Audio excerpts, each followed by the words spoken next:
मार्च के पहले दिन महंगाई ने दस्तक दी है। हमारे साथ कांग्रेस पार्टी की राष्ट्रीय प्रवक्ता अलका लांबा जी मौजूद हैं, उनसे बातचीत करते हैं। अलका जी, पहले दूध महंगा हुआ, फिर कमर्शियल सिलेंडर और अब मार्च का पहला दिन है। किस तरह से देख रहे हैं इस महंगाई को आप? देखिए, आज महाशिवरात्रि है। मंदिर के बाद बहुत सी महिलाओं को निराश देखा, क्योंकि भगवान शिव पर वो दूध चढ़ाना चाहती थी, लेकिन खाली जल चढ़ा पाई। अपने बच्चों के मुंह का दूध छीनते हुए देखा कि 1 मार्च को दूध की कीमत को 2 रुपये बढ़ा दिया गया। 1 मार्च में पहली मार महंगाई की कि कमर्शियल सिलेंडर की कीमत प्रति सिलेंडर 19 किलो का 105 से 108 रुपये बढ़ा दिया। दिल्ली राजधानी में तो इसकी कीमत जो है वो 2112 रुपये पहुंच चुकी है, बल्कि 2000 पार कर चुकी है। अब आप देखेंगे कि छोटा सिलेंडर जो 5 किलो का है, गरीब सोचता है बड़ा नहीं छोटा ले लेता हूँ, उस छोटा सिलेंडर पे भी 27 रुपये बढ़ाकर 570 रुपये के करीब कर दिया गया है सीधा।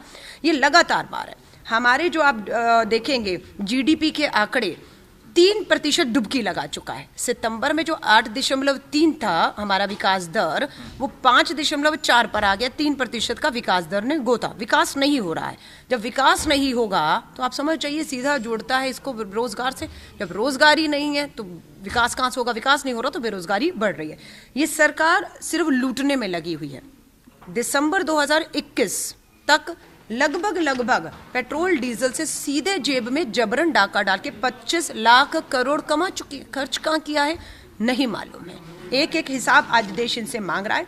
और अभी सुनने में आ रहा है 7 मार्च को जब उत्तर प्रदेश के सहित 5 राज्यों के चुनाव संपन्न हो जाएंगे तो पेट्रोल और डीजल के दाम भी लगभग 15 रुपए बढ़ने वाले हैं। जो चुनावों से पहले वोटों के मद्देनजर दाम कम किए गए थे और बढ़ने नहीं दिए, क्योंकि चुनाव चल रहा था। बढ़ता तो केंद्र की सरकार भाजपा को नुकसान होता। जैसे ही चुनाव अपने समाप्ति की ओर है, दाम बढ़ने लगे। पर अलका जी, ये भी एक सवाल उठता है ना, चुनाव तो भी चल रहा है तो फिर कमर्शियल सिलेंडर क्यों महंगा हुआ है? इसे भी रोक कर रखते हैं 10 तारीख तक के लिए, नतीजों की बात करते हैं। आप लोग बार बार जिक्र 10 तारीख का कर रहे हैं। बहुत अच्छा सवाल किया। कितने राज्यों में चुनाव था? 5 में। 4 में संपन्न हो गया, एक उत्तर प्रदेश रह गया। उत्तर प्रदेश में भी 5 चरण पूरे हो गए।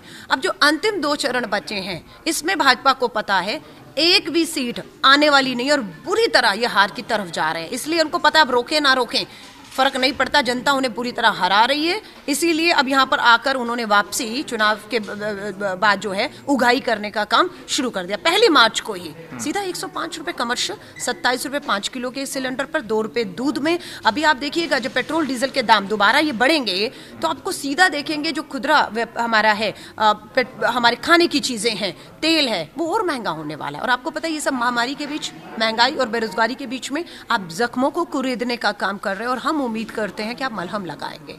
दूसरा विषय मेरा यूक्रेन और रसिया का है। लगातार सरकार की तरफ से कहा जा रहा है कि पहल की जा रही है, छात्रों को लाने की कोशिश की जा रही है और ये भी कहा जा रहा है कि मुफ्त में, मतलब फ्री में छात्रों को वहाँ से इवैक्यूएट किया जा रहा है और भारत लाया जा रहा है। किस तरह से देख रहे हैं आप इस पूरे छात्र जो हमारे वहाँ फंसे हुए हैं और जो सरकार के बयान आ रहे हैं? देखिए, ये जो संकट है लगभग पिछले 10-15 दिनों से चल रहा है। सबको पता है कितने छात्र आपने 20-22 हजार छात्रों में से कितने छात्रों को पिछले 10-15 दिन में निकाला है? शायद 2000। एक जहाज में 250 से ज़्यादा नहीं आ रहे। 4-5 जहाज, 2-2.5 हजार, बाकी 20,000 बच्चे कहाँ हैं? एडवाइजरी आप जारी कर देते हैं कि आप निकलिए वहाँ से, और फिर आप कहते हैं नहीं बंकरों में रहिए, हमला हो तो कहीं बंकर में छुप जाइएगा, अपने आप को सुरक्षित कर लीजिएगा। कहीं कहते हैं आप निकलिए और बॉर्डर की तरफ जाइए। ये कोई दिल्ली से हरियाणा पहुंचना हो 20-30 किलोमीटर चल लेगा। आपको पता है कि वहां पर बॉर्डर पर पहुंचना कितनी बड़ी चुनौती है और जाएंगे कैसे?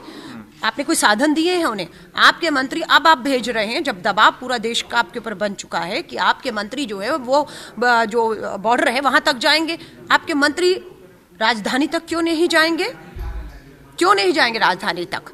वहां कर जाकर बैठे। और आपको मैं विश्वास दे रही हूँ स्थिति ठीक नहीं है इसलिए नहीं जा सकते। आपके लिए ठीक नहीं है तो आप सोच लीजिए वहां जो छात्र फंसा है उसके लिए ठीक है या नहीं है। वो जो माँ बाप यहाँ रो रहे हैं, अभिभावक चिंतित हैं, ठीक नहीं है। ये आपका वहां ना पहुंचना भी साबित करता है। और अगर आप वहां पहुंच जाते, आप वहां के राष्ट्रपति को देख रहे हैं यूक्रेन के, पीठ दिखाकर भागे नहीं।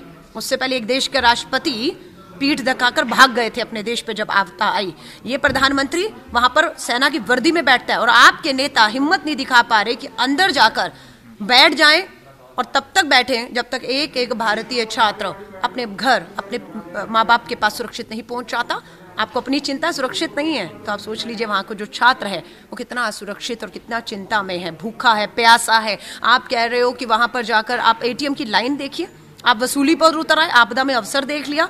जो 20-22 हजार की टिकट थी उसको आपने 60 और 80 हजार रुपया वसूला। अब जो फंड जो 2009 में डॉक्टर मनमोहन सिंह जी के सरकार के समय बना था, ICWF, Indian community welfare fund, 500 crore का फंड था। उसमें हमने याद दिलाया कि आप क्यों टिकटें वसूल रहे हैं इस आपदा में। अवसर का ये कौन सा आपने अवसर ढूंढ लिया है? आप उनको अब इस फंड से ला सकते हो। और अब इस फंड का इस्तेमाल करके सिर्फ 4 और 5 जहाज आए हैं, 2 से 2.5 हजार छात्र आए हैं। 20-22 हजार छात्र आज भी भूखे प्यासे मीलों सरहद तक पैदल चलने को मजबूर है।